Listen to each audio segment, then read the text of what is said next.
Narito na ang mga nagbabagang balita sa oras na ito. Nakatakdang lumapag sa Malaysia si Pangulong Noynoy Aquino ngayong hapon.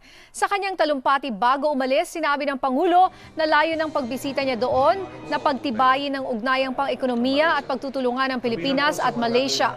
Inimbitahan ng Malaysian Prime Minister Najib Razak si Aquino na bumisita sa kanilang bansa na isa sa mga itinuturing na pinakamatibay na kaalyado ng Pilipinas sa rehiyon.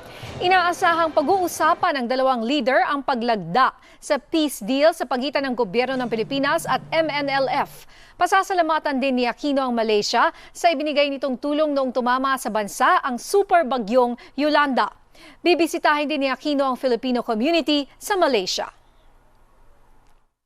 Nasa agenda rin po natin ang pagpapaigting sa ugnayang pang-ekonomiya ng Pilipinas at Malaysia. Dadalo po tayo sa inaugurasyon ng pinakaunang stasyon ng Petron sa Kuala Lumpur.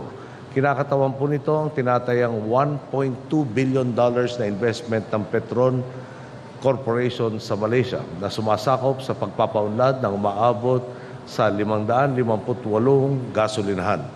Pagkakataon rin po ang pagbisitang ito upang ipamalita sa mga negosyante ng Malaysia ang tinatamasang pagunlad ng ating ekonomiya. Makikipagpulong po tayo sa mga pinuno ng Maybank, AirAsia at Genting upang mapag-usapan ang detalye ng kanilang pinaplano o isinasagawang proyekto at expansion sa Pilipinas. Samantala, naghain ng 6 na bagong kaso ng tax evasion ang Bureau of Internal Revenue o BIR. Kabilang dito ang kasong tax evasion na nagkakahalaga ng 2.72 billion pesos laban sa gold trader na si Jimmy Chua. Ito na ang pinakamalaking kaso na isinampa ng BIR laban sa isang gold trader. Nagbenta umano ng refined gold at silver si Chua sa Bangko Sentral ng Pilipinas mula 2005 hanggang 2009.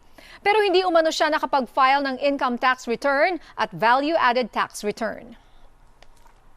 Manatiling nakatutok sa ABS-CBN para sa iba pang nagbabagang balita. Ako po si Nina Corpus.